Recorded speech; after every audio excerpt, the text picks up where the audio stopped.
欢迎来到不上班 Out of Office， 我是倩，2所美国藤校毕业，曾经的企业高管，如今再也不上班。我是 Ella， 欧洲音乐名校毕业，自由的青年钢琴家，从来不上班。我们是2位成长足迹遍及世界4大洲的现代女性。在不上班这个播客中，我们期待和你探讨一切上班以外的世界。不上班，在充盈的精神世界里创造，在丰富的情感世界里热爱，在尽量健康的心理世界里生活。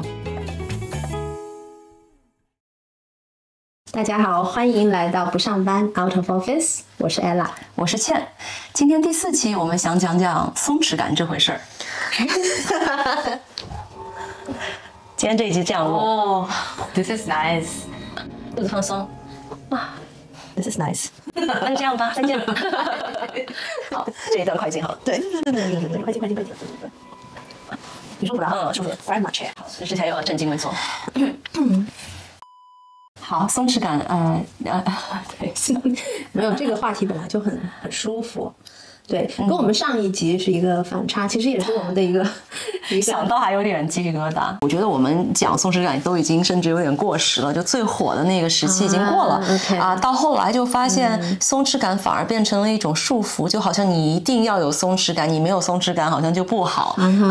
所以其实就变成了一种这个过度的要求，那反而又变成了一种禁锢。对，所以其实今天我们再讲回松弛感，其实想讲回它原本的这个含义和对我们的这个意义。对其实我们今天待会儿会讲到多方面的松弛感，有比如说身体松弛感，因为我们2个人都住在欧洲，我觉得对于身体松弛感这一点也挺有这个感受哈。然后呢，年龄松弛感，今年你几岁？37，我33这个数字都是随口讲讲，根本没关系，对吧？然后第3点还有社交媒体松弛感，然后呢成就松弛感，还有亲密关系当中的松弛感，生活上的松弛感。对，就是个慢生活。这些松弛感其实都来自于一种自我的接受。当你接受了自我之后，你就更有这个免疫力哈。我觉得这个松弛感是就是很不应该是那种好像大家必须要去好像一种状态去追求的，不应该是追求的。在原始社会当中，可能你看到这个凶猛的这个野兽在你面前出现的时候，你的身体会自然反应说我要紧绷，我要逃走，我要去想尽办法怎么样寻求自己的安全。但是现代社会不知为何我们常常把自己也放在这种非常紧张的状态当中，一直是绷紧的。对，那我们第一个就是身体松弛感，你怎么展示，包括你怎么谈论自己的身体，你怎么自己看待，你怎么是不是在乎别人怎么看待，这些都是松弛感的一部分。我觉得其实就是近10年的社会对这个身体松弛感还是有很大的帮助，这个社会改变。因为像那个很多的那个走秀的时候，你也发现有真人，然后也有就是那个 plus size，然后这种大模，我觉得这是很好的一个就是一个鼓励大家就是展现自己，因为不可能每个人都瘦成照片一样。我承认就是我会觉得可能瘦一点好看，因为我们 Asian，我们就是属于个子小的，如果瘦一点可能会显得高，你胖也没有胖在正确的地方。对，所以就是可能这个是大家这个社会造成没有办法去改变的，你要跟社会抵抗的话其实是很困难的一件事情。淘宝上我可能是穿 L 的，你相信吗？我是 extra L， 这个我不知道，我希望就是要 do something 淘宝 do something。 然后美国呢又是相反的，就美国它有一种政治正确到什么程度呢，就是它出现了一个现象叫做 vanity sizing， 你知道吗？它的尺寸都非常的大，像我这样的身材我穿可能00号都还觉得挺这个松垮的。这样的话如果你是大码的，比如说你是10几号的，就变成了你穿8号或者6号。那针对什么是肥胖，就是让你心里感觉好啊。对，如果你平时是其他牌子穿16码，你在这个牌子穿8码，你对这个牌子可能就有更好的印象。但这个就是太夸张到我们都觉得不真实，所以叫做 vanity sizing。 对，跟淘宝是完全相反。对，淘宝那很 rigid， 淘宝我们再长一点的话就穿不了了，就 size out of market。 对，淘宝那个很无情。对，我每次在那个淘宝上面想买一点东西，那个压力还是很大的，因为那个客服的小姐会问你多少，不知道是小姐先生会问你，亲爱的你轻你多少斤？亲，我推荐你你穿 LXL 啊。对对，真的是 OK。对，我觉得不同的环境对你的影响肯定是很大的，不管是身体松弛感呀，包括你自己觉得自己的胖瘦啊，还是你是否够上进啊，你是不是那个够激啊等等，这些其实都跟周围的这个文化非常非常的相关哈。对对，我觉得我回国可能时间也不算长，所以每次也没有被它足够影响到，就顶多还在第一个阶段就是 shock，就你还在震惊当中啊，那 L 就 L，XL 就 XL， 别人都很瘦没关系，我本来就觉得是走那个气场型路线的。我爸一直跟我说，那个太瘦或者说脸太小等等，你就没有气场，没有派头嘛。所以我现在这个甘之如饴的。我觉得这个有道理。在美国呢，其实甚至不同的城市之间哈，我都觉得有一种不一样的这个身体的自我认知吧，或者说期待啊。比如说我从纽约搬去波士顿的时候，经历了一件很有意思的事情。我把纽约的这个衣服啊全部搬去波士顿之后，发现几乎没有什么可以穿。可以穿啊！我在想，我也是在想到这个答案。反过来也是一样，对，为什么呢？因为在纽约你都穿的比较的 glam， 其实说 glam 只是说很多黑色的衣服啊，很多紧身的衣服啊，很多好看的衣服可以说啊，对对对。但是你到波士顿以后，你要是穿这些衣服出去，人家会问你今天有特殊场合啊。两个地方都没有太多的包容性哈。你在波士顿穿纽约风格，人家就会觉得你好像是要去干嘛。那在纽约的时候，你要是穿波士顿那样的衣服，人家会觉得你是出门买菜的，对，遛狗啊什么的，对，把人家不尊重别人，对对。所以其实波士顿、纽约的这个衣橱完全是分开的。那搬到里斯本之后，包括不上班之后哈，衣橱又换了一个样。就是你裸辞之后，你的那个对，裸辞之后我在想肯定的那种就是一色的那种全棉的裙子啊什么的。像那个《权力的游戏》里面的那个老头，我到时候把照片放在这个视频里面，就真的很像，但是其实也可以说明你这种心态的这个转变哈。对，我跟你有点相反，我的松弛感是从巴黎搬到了圣保罗巴西之后，有了就是立刻的松弛感。大家也能想象，真的就是你们想象的那种，到了南美洲那种很穿比基尼算穿的多的。对，就你没有任何的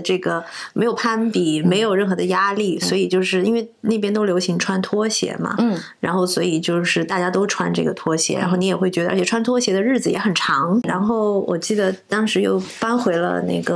国了之后呢，我当时有个学生的家长特别特别逗，他当时看不下去了，对，因为我每天太松弛了，然后他有一天他说：“艾拉老师，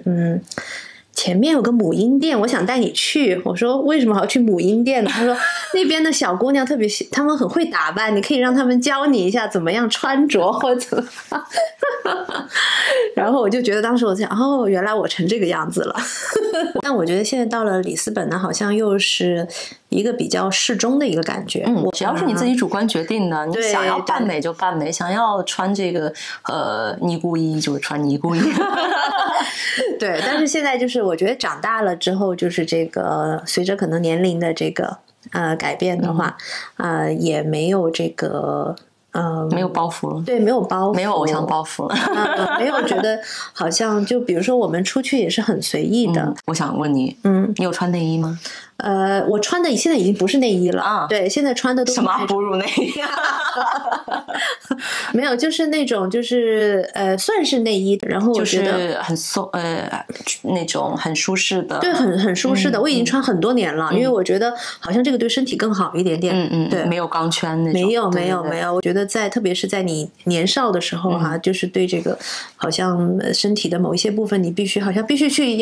进入那个，好像你没有穿那样子的内衣的话，就好像会觉得自己好像长不美，或者自己会少了什么。那你问我，对你呢？我想知道。没穿啊，你没穿内衣。我还写过一篇小红书，说2023年这一年里面，我穿比基尼的次数比穿内衣还要多。但是确实这个内衣它有一定的功能性，对吧？如果说那个长期不穿的话，确实你也会觉得背会疼痛啊，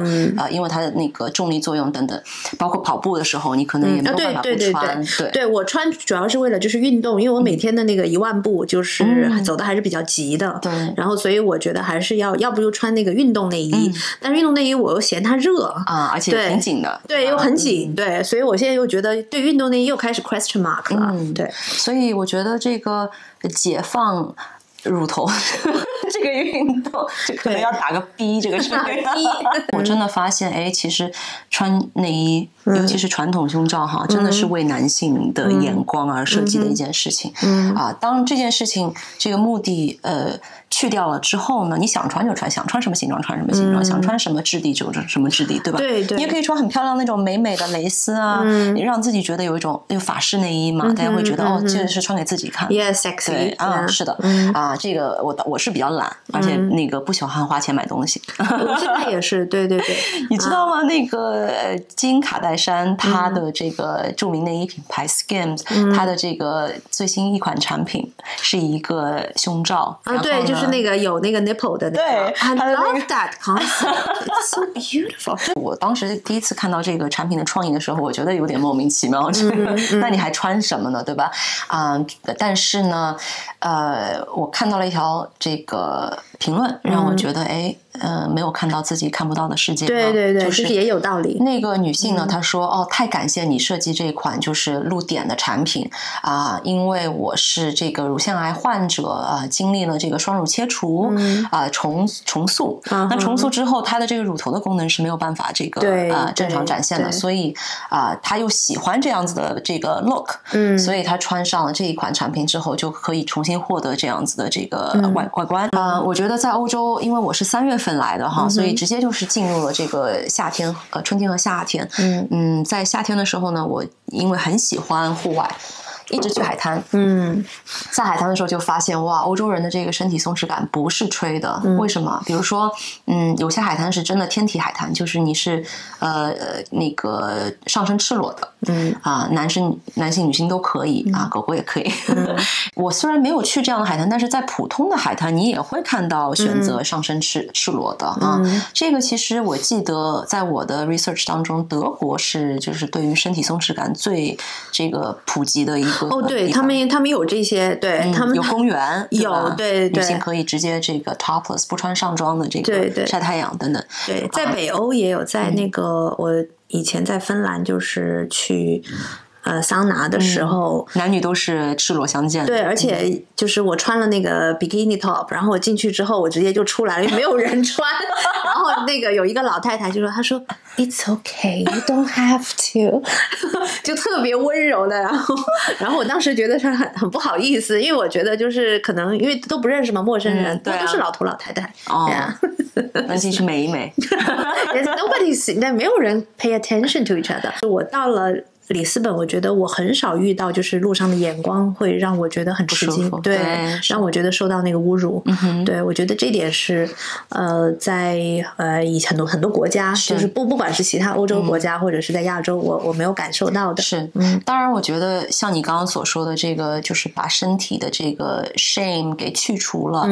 之后，才能有这样子的这个裸体文化。我们如果说在一个这个还没有开放的这个环境当中出现天体海滩，大家都会觉得哦，这是一个对，或者说大家会要去偷拍对 ，too much。对，像阿拉伯国家这些就是严谨，对，就不可能出现这样子的文化。对，所以其实是先有鸡再有蛋也是很重要哈。对对，在欧洲这样的国家，确实大家觉得身体都一样嘛，对吗？所以我在海滩上面就会每次我们都是去海滩上换衣服的，就完全没关系的。你尽量如果周围有小孩的话，你会尽量遮一遮，但是不会觉得这是一个很就是羞耻的事情，或者说很不方便的事情。再回想到我人生第一次穿比基尼的时候，好像是大2大3之类的吧，就是出去休假的时候，当时觉得哇，今天要穿比基尼要拍照是一件多大的事情我提前要那个在房间里面穿好换好，对吧？然后还要那个照一下镜子，对，照照镜子，看看这个胸要撸一撸什么的。然后拍完照片你还要左修右修的才能够放出来，或者说最后就是尘封相叠。但是现在也不会说穿一次比基尼是多么重要的事情。现在的比基尼就像太阳眼镜一样，在南欧就是一种生活必需品。它就是一个功能性的这个东西。我那天有个发小也是来里斯本旅游，跟家里面，然后呢他有一天突然就是很着急的给我打电话，因为夏天嘛，然后他说赶紧带我去买比基尼。他说我今天去海滩就我一个人穿的跟傻子一样。他穿的是连体的还是连体的？对。然后他说看见这边小朋友也是都是没有穿的那么对，也没有穿那么多，他就给他家小孩又是长袖长衣什么帽子啊那些什么，就怕晒黑了。然后当然我觉得那个防晒是很重要，对。但是我觉得就是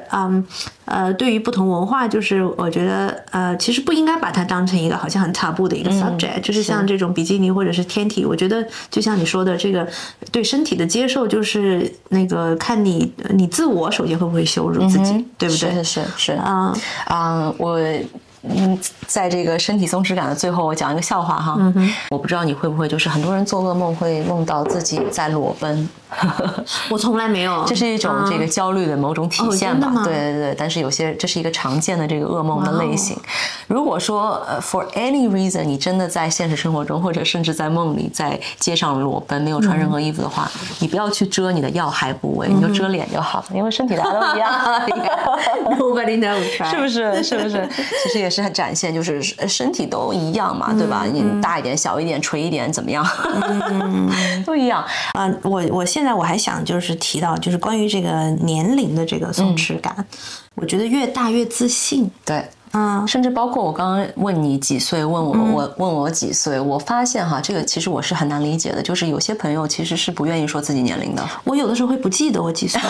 我真的我不记得。就是我那天在听一个 podcast， 她问她老公，她说我今年几岁啊？她老公说你今年47岁。他说他不记得，就是因为你太开心了。就是在第一集的时候，我们讨论到，就是关于这个年龄的这个定义，其实是你的一个生理的一个 biological 的一个 calling， 就是如果你当时你在这个时期一直在给自己的大脑灌输，就是我到了这个年龄必须要做这个事情，是这个年龄的事情了。这是我很不喜欢一句话，就什么到了什么年龄要该做什么事。对，对，我觉得这是一个很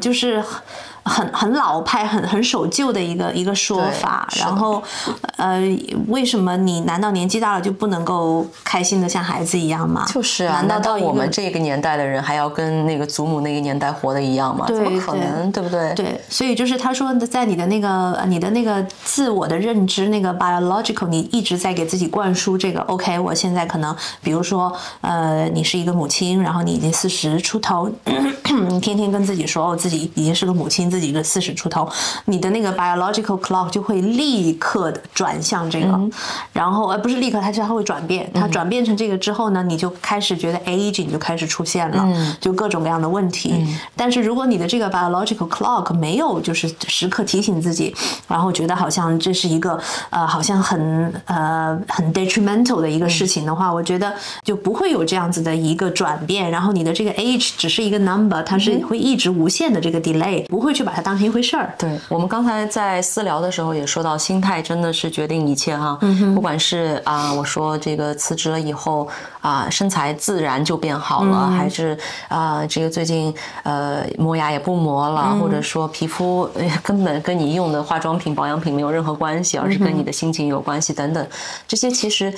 都是 linking back to the same thing， 就是其实你的心态决定自己的一切，包括你的细胞年龄，对吧？所以其实这个对于年龄，首先你觉得自己年轻就年轻，就是真的年轻。对，第二呢，我觉得我们刚才也说到了，就是我发现我的人生真的是越过越好了，对吧？每一年比上一年更好。在这样的情况下，我怎么会有年龄焦虑呢？我会觉得之后的每一年也会一样，我有这样的信心，并且你让我回到，如果说让我选择过去的任何一年，我现在可以回去重新再来，我绝对不会选择。我肯定是想留在现在，因为现在就是我能够做到的最好。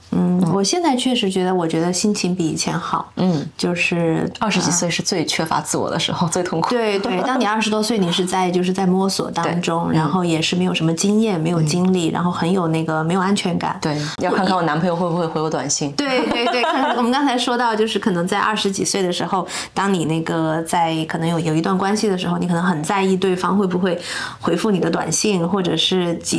多少小时没有回，你就开始很紧张。现在就完全没有这个任何的这方面的焦虑。对，很多松弛感确实也是来自于这个年龄的增长，所以年龄松弛感本身也就获得了，对吧？我就觉得，哎，30几岁确实是很舒服的时候啊。我甚至觉得，也经常听说40几岁、50几岁你会越来越这样自在。我说实话，我也觉得很感谢自己20多岁的时候的自己哈，就是挺过来了。对，我觉得就是20多岁，走了很多那些小弯路啊，然后但是大家可以去听第3期。小时候你会觉得30几岁的人都是年纪很大了，应该有所大人了，觉得他们是大人，对。现在觉得我们30几岁好像还一无所成啊，开玩笑。对，就还是很小，就觉得自己还是个孩子，超级小。对，我是觉得，现在看20几岁的自己，我会觉得哎挺心疼的哈，因为那个时候确实不容易啊。其次也觉得，是我现在这个自我的这个价值那么坚固的一个这个必经之路，对吧？你没有那些狗血的这个剧情，你也很难成长成一个成熟的这个30几岁的这个女性。所以其实还是没办法。逃不过。我现在还想问你关于这个，就是刚才我们又私下讨论的这个社交媒体这方面的，就是松弛感，因为我们也活在社交媒体上，对吧？我们有 presence，我没有把这个 IG 上面的这个我的这个形象太当一回事情，因为你可以看到有些不完全的人哈，他的 IG 就是一个这个个人的这个宣传自己形象的这样一个地方，每一篇他的这个发布都是为了显示自己有多么的好，那这种人其实你看得出来太不安全了，这些人其实最不应该上。因为我是退了那个，我再也没有朋友圈了，就是我是大概有可能快10年了吧，然后我觉得。刚退的时候，大家都以为我出什么事情了，人生对人生出了什么意外，然后后来我才发现，是很开心的一件事情。包括那个群，我也就是全退，就是所有的那些群，就是我觉得好像有一天就觉得，哎，好像也没什么意思，因为你一句我一句的，上面就大家就没完没了的，然后所以那个 group 我是很小心的，就除了我自己很认可的朋友。其他的我都就是只要谁把我拉进去，我就立马退出来，然后我没有任何的 notification， 我没有任何的这个，我全部 mute，就是如果我不点进去看的话，你都不知道有新短信，我是不知道的，对，所以有的时候你可能找我几个小时我没有回，就是因为我没有 notification， 可能我忘记点进去，你就是连小红旗都没有的，没有，我把那些都全部取消掉了。但我觉得这是我对于社交媒体的一个就是自我的一个控制吧。我自认还是没有上瘾的，因为我觉得我可以随时好像拿起来也可以把它放回去。对我很羡慕我先生，我觉得他简直就是那个国宝那种，就没有这些东西。如果他要5天就是我们去潜水的话，他根本都不知道电话在哪里对，他会忘记有电话这回事情。其实这8到10个小时的 detox 都足够了，都让你会觉得，哎，我也没有错过什么，对吧？对，就像很多工作邮件一样，你如果不去回他说不定8到10个小时以后也自己解决了。对，他不会，对。你如果一直去回复，一直去这个实时的这个去 respond。反而会生出更多的这个不断的回复出来。这个 detox 我很推荐大家，因为我觉得是一个 reset， 就像咖啡，你定期要 reset 一下，不要喝。对，我觉得就是不要那个把它当成一个就是特别就是不可缺少的一个部分，它不是一个很重要的事情。对，而且我觉得我们这样，我也发现你也有一个优点，我很喜欢哈，就是我们在出来聊天的时候，我们不看手机哈，从来不看手机。对，我觉得这点很重要。这是我交友的一个前提。我过了这一关。我确实有遇到，包括我跟我先生，我们都会有的时候出去吃饭，然后会观察对旁边的那些人，就是男女老少都人手一个手机，都是互相不说话的，就一直在看一些就是不管是什么像抖音啊那些短视频，而且声音开的巨大，真的声音巨大，然后就是你完全就觉得这个声音很大，那个声音也很大，然后互相出现在同一个空间，难道大家不难受吗？就是cut yeah，anyway， 所以我觉得这个社交媒体松弛感，还有就是就对这个对，还有就是这个评语也不是很在意了，对不对？就是恶言这些评论，这个我其实是习惯了一段时间才有的啊，因为其实我的这个人设，当时在小红书上开始写的时候是非常招黑的，因为任何什么讲到跟哈佛有关，讲到跟什么精英有关的，先是一大堆人来质疑你到底是不是精英。但是因为我的这个人设完全是真实的，所以其实对我来说是很值钱的，对吗？就是很宝贵的我的故事所以其实对我来说这个事情是这种质疑确实是有点刺痛你的，对。所以其实一开始我是有这样子的desire， 有这样子的欲望去回复他，而且我其实绝大部分时间是非常这个得体的，甚至是礼貌的，因为我觉得只有在这样子的这个语境当中哈，你这样的态度之下，对方说不定会对你有改观。所以其实我一定程度上我是想要感化对方，或者说说服对方。我后来发现跟我有什么关系？就像刚才说的这个30分钟回一次短信，你短信就会越来越多一样就是其实你不回的话，它就结束在此了。对，确实，我觉得在那个好像我脸皮也比较厚，就是天生下来就没有这方面的那根筋，就是在这个对恶言那个，对，有的时候还没反应过来，然后就原来他是在对，就像我跟我表姐我们说开车，就是如果有人按喇叭的话，我就想他肯定不是按我。对，我觉得 Ella 你这一点是一个天赋。其实我的脸皮天生也是比较厚的，我大概这么多时间下来也会删过2-3条吧，甚至包括威胁到你的这个安全的泄露你信息啊等等，所以还是有就是糟糕到一定要删的，但是绝大部分我都会留着，因为什么呢？因为每一条留言不管是正向的那个还是负面的，它其实都是这个人的心态的折射，他的行为艺术。对，所以说当他是来骂你的时候，他或者说是质疑你的时候，其实这个展现的是他的内心的一些焦虑的点不安全点。那同理，其实夸赞你的人也只不过可能是心情特别好或者他也是这样的人对吧？所以那个赞你也不要太那个放在心上，你也不能觉得这个就是事实，但是损你也不要去这个觉得是自己的问题。对，我觉得这个就是从社交媒体的这个松弛感又可以讲到就对自我肯定，就比如说成就然后你怎么看？成就的松弛感这件事情，其实我上小红书开始记录我的故事，也算是记录我这个历程吧，就是如何把这个对于成就的这个追求慢慢的放下，因为我发现这个世俗的这个成就，我只是觉得我应该要去追求，就是前31年的人生，我觉得这就是应该要寻找的东西但是突然发现其实跟我自己想做的事情完全不相干。我就讲到艺术成就的话，我觉得首先就是你的这个 ego 不能够无限放大。为什么？我觉得发现有很多很 humble 的，就是真的是很厉害的，对大家那些真的就是，而且他们走在真的是云端的那种，然后用我们的那个音乐的那个俗语，就是上了神台的那些，然后但是非常 humble， 包括我的老师，他们都是对我来说都是以前小的时候 CD 封面的那些英雄，然后但真正见到他真的是特别 humble，然后你会觉得就是很受感动，服务于人类本来就是很 humble 的一件事情。对。我觉得我周围一些朋友，以前的朋友和现在的朋友真的是区别挺大的，因为以前在美国这样的环境，非常多的精英围绕哈佛商学院的学生作为一个例子的话，他们其实心里还是有非常多的不安全感的，因为他们有太多想要得到的东西，而且永远不会终结的，你得到了这个就会想要下一个，所以说当我发现这个并不是给我这个持续性的这个满足感的时候，我就要开始寻找那什么可以给我持续性的成就感，对吧？所以其实发现这个世俗成就确实帮不了我的时候，这也是我那个小红书名字的这个来源嘛。就其实说刘亦婷到底怎么了我其实没有怎么我只是他们和他们所代表的那个时代的文化推动了我去寻找这些所谓的世俗的这个成就的标准。后来才发现走出这个圈子以后，包括离开美国之后来到欧洲这里以后，认识的人都是来自于各个行业的，很多人是真的是一天上班都没有经历过。因为我觉得就是这个就是人生可能性，我觉得这也是我觉得也是最近我遇到你之后才会去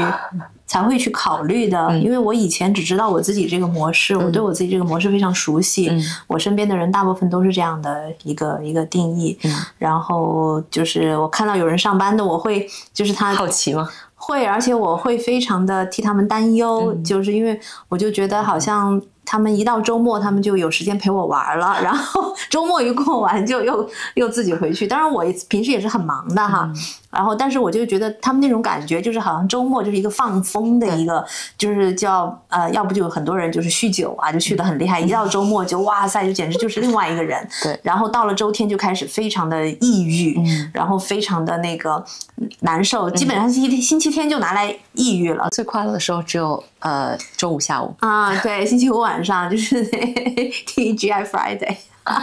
不上班之后，我最大的一个收获之一就是没有这个周一或者说每个工作日早上醒来之后那种焦虑感了，太爽了。所以前一天晚上你睡觉的时候也会觉得好安心，我明天是很期待的一天。其实我们的这个自由职业都是非常非常忙碌的，对对，但是非常开心，对，开心是每一天都是期待的。我记得我有一个非常好的朋友，他说你现在要很感恩，因为那时候我刚在伦敦刚开始这个形成自由职业的一个自由职业者，就真正开始就靠学生来生存了，然后靠音乐来生存。他说你是很多人奋斗一辈子才会有这样子一天。他说你不要有这种压力，不要觉得好像很紧张这个经济啊，因为你当然你个体户嘛，你肯定会紧张，对啊，吃了上顿没下顿，对对对，会有那种想法。然后但是他说你要相信你自己的实力，对。然后所以我觉得在这也算是松弛感的一个成长吧，就是在你慢慢能够感受到的。是的是的，这个成就松弛感说实话一天是求不来的哈，确实是不容易的。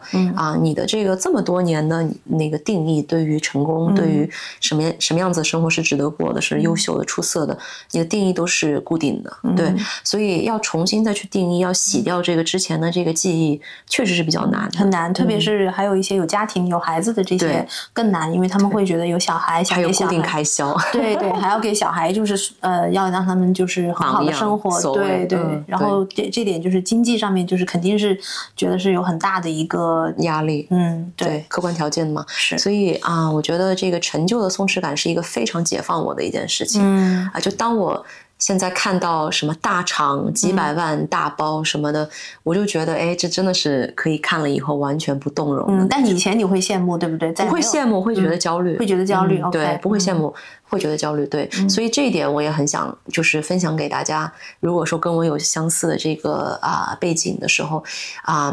其实真的是可以做到的。有一天你会发现，这些谈论钱啊，谈论什么工资、房子什么的，是就是过眼云烟，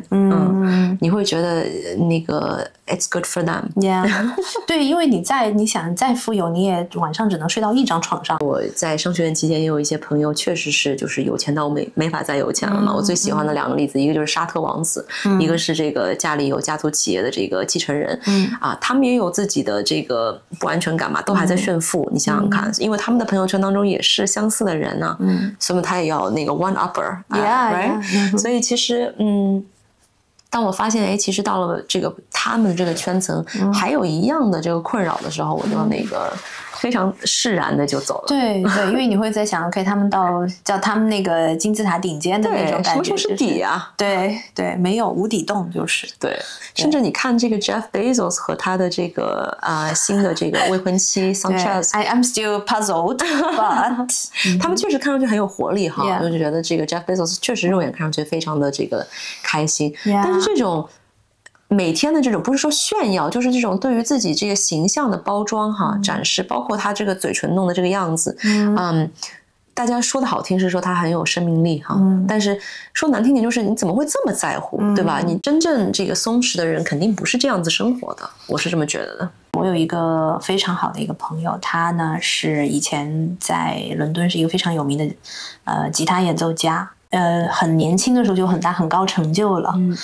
在音乐界。然后呢，在他最顶尖的时候，就是他最 popular 的时候，他选择了就是完全就退休，隐退，他把所有东西全部不要了，他去了日本种田。他到现在他在 Instagram 上面他有自己的，他经常会发一些他在种的庄稼，他每天还是练琴，有一定的音乐会，但是他很多是做免费的。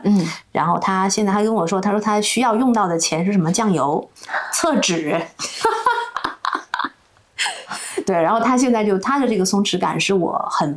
其实很羡慕的，因为我觉得他到了另外一个 level，就是他一直在想让我就是变，他是一个 zen， 他没有任何的男朋友女朋友，就是他不想有这方面的，就是另外一个人在他身边，除了这些之外他什么都没有。就是他说他需要他的裤子就2条牛仔裤，比 Marie Kondo 还要 Marie Kondo， 超级 Marie Kondo。观众朋友一定有一个问题，他的房子是租的吗？在日本啊，有一种房子是很老的那些房子，就是没有人在帮他们管理啊。然后呢，有田，然后他当时专门去找这个房子，就是那个老人是不需要他出钱的啊，只要他帮他打理，然后帮他把他田地打理得干干净净。他现在收成不错，他除了就是自己够吃，还有很多，就是他经常在那个，我看他发那个一些告示出来，谁要什么萝卜啊，什么蘑菇啊这些东西，他去森林里面打蘑菇。这又是一种新的思路，但是如果这个老人死了，老人的小孩来把房子收回来怎么办？那可能他可以去找另外的一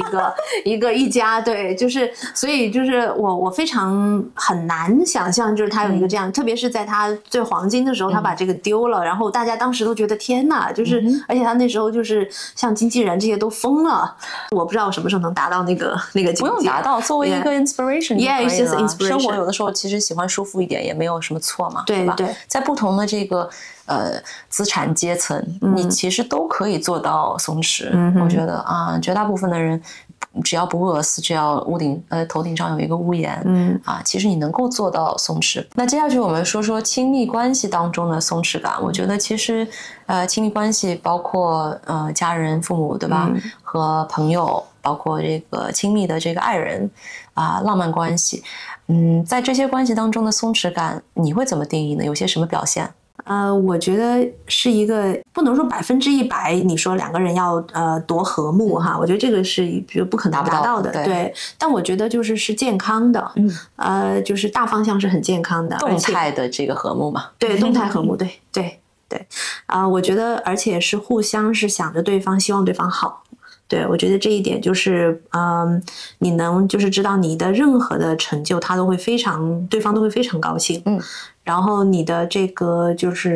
你的这个 well-being， 他是非常在意的。比如说举个例子，没有松弛感是什么样子的哈？打他电话他不回，或者说就是消失4个小时没有回我短信，我会觉得好焦虑，好焦虑。他会不会有其他的人，或者说有另外一个生活？然后我会又想要再去找他，又怕他觉得我烦到他了，就是侵入了他的空间了等等，是不是在脑子里面一直在算我应该再发一条短信吗？还是再留一条语音吗？等等其实这个就是一种缺乏松弛感的一种表现吧。对，缺乏安全感。是的，其实是的，这说明这个感情也是有点问题哈。但是如果说有松弛感的话，你就会觉得其实大家那个几个小时不回挺正常的。比如说我现在跟 Ella 在非常痛快的在这个工作，在录制，刚才吃午饭，过程当中真的是没有看几次手机，对。然后我的 partner 也知道我今天是出来工作的，所以他也不会觉得有什么诧异的啊。但是如果说确实担心他的这个安危的话，那我想打电话就打电话，想发短信就发短信。对，我甚至有朋友会跟我说不敢跟对方打电话，然后怕把对方给打扰了，怕他生气，或者怕他觉得我没有给他空间呀，怕他觉得我clingy 啊，对，然后他是专门就是会把我叫出来陪伴他，而把他从这个里面就是不要让他去想物理隔离。怎么那么多人需要物理隔离？在这个依附理论当中，有这个几个依附的关系的这个定义吧，一个是焦虑依附，是吧？anxious attachment，一个是什么avoidance attachment，就是你会逃避焦虑和逃避往往是这个相吸引的，逃避型和这个焦虑型加上一个焦虑，对，哎呀，我的天哪，可以想象他们发短信的这个那个模式，然后看他在不在 online 这个。Oh my god， 已读不回的话，我可以那个跳楼自。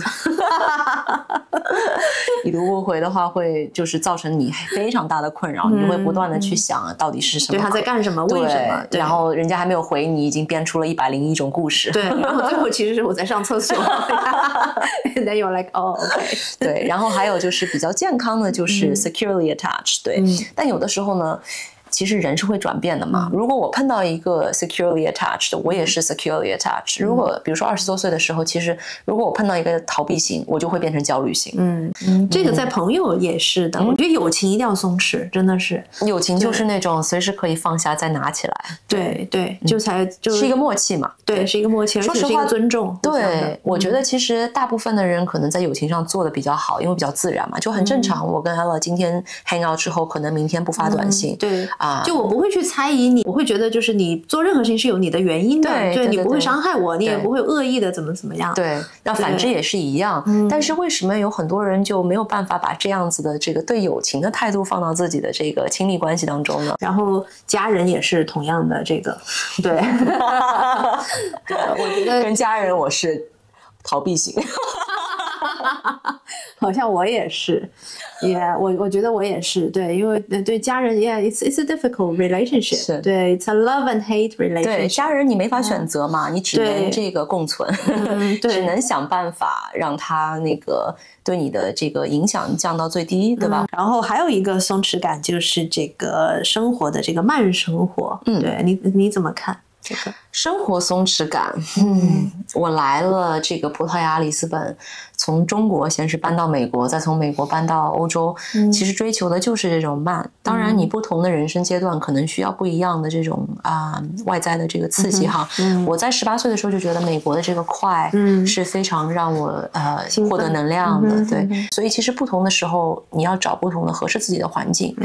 去年来到里斯本的这个选择呢，我觉得是一个非常非常主动性的一个选择。我觉得这个也很难得，因为绝大部分人生的选择，你是会觉得被学校带去哪里，或者说被一份新的工作带去哪里，甚至被一个爱人带去哪里。对，自己做这么主动的一个选择，并且全世界你都可以选，美国除外对我来说，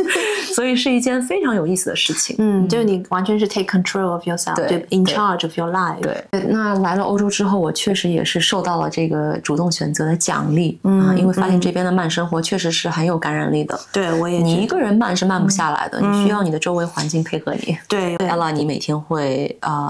走好几个小时。对，我的1万步就是，对，我必须要保证那个。我这个是不能够 non-negotiable， 包括有的时候就做一些我们刚刚说的无意义的事情，要学会做无意义的事情。对，这点我觉得我很喜欢这个词，无意义的事情。对，无意义旅行是一个比较新的概念。对，就是随便挑上一个车，然后如果能够带我去哪儿的话，然后只要不走丢。我在里斯本呢坐了这个很有名的这个小黄车，28路，那个是我刚来里斯本的时候，我就有点焦虑啊，就觉得其实我之后完全没有事情啊，而且我去坐小黄车也是游客的心态，对，但是还是无法避免的一直在看手机，一直在看这个地图，我们到哪儿了？然后到了一个我觉得准备要下车的那个地方，我就突然跟我的这个同伴说走，这一站下车，然后我们通过这个人群当中挤到这个后门，也很急嘛。我在挤人群的这个过程当中，有一个人跟我说了一句话，他说 "Why are you rushing?" 当然他是有一些责备的语气，但是我当时那句话我就惊醒了，我都人已经在葡萄牙了，这又是一个 really good reminder。我说为什么来这儿呢？对，是为了要慢下来。对，如果你能够提醒自己，时刻就是把自己先优先，把自己的那个 priority 先 set up。对，什么是 non-negotiable 的，这些都是一个可以增长你这个松弛感的一个，因为你是把自己的 need 把它先优先放在前面了。我们刚刚说了身体松弛感、年龄松弛感社交媒体松弛感、成就和生活的这个总体的松弛感，它归根结底都是来自于自己对自己的这个完全的 radical 的一个接受，对吧？就是一个很极端的接受。对，当你接受了你身体胖瘦的任何状态，有的时候胖，有的时候瘦，对吧？当你接受了你年龄给你带来的这个增长阅历，当你接受了你的这个社交媒体不代表你的任何这个好坏，对吧？然后成就也是，就是当你接受了自己想要追求的东西就是最好的东西，无论好坏，你都喜欢自己，接受自己，觉得这就是应该的。那这样的话，你的松弛感也就自然而然的来了。对，就所谓达到这样子的一个境界，对。但其实我觉得，就是自己的那种自爱呀，然后自己对自己的这个。把自己看重，是，我觉得这个很重要，老娘优先。对，我喜欢。对，我现在觉得就是这是一个智慧，也是可以，这是一个肌肉，也可以把它练出来。是，自我接受是这些松弛感的这个来源。就是你有了自我接受这个概念之后，你真的会松弛感自然而然来。今天这一集我觉得挺开心的，讲的我们自己也很放松。对啊，对。所以我们就最后松弛的跟大家告别喽。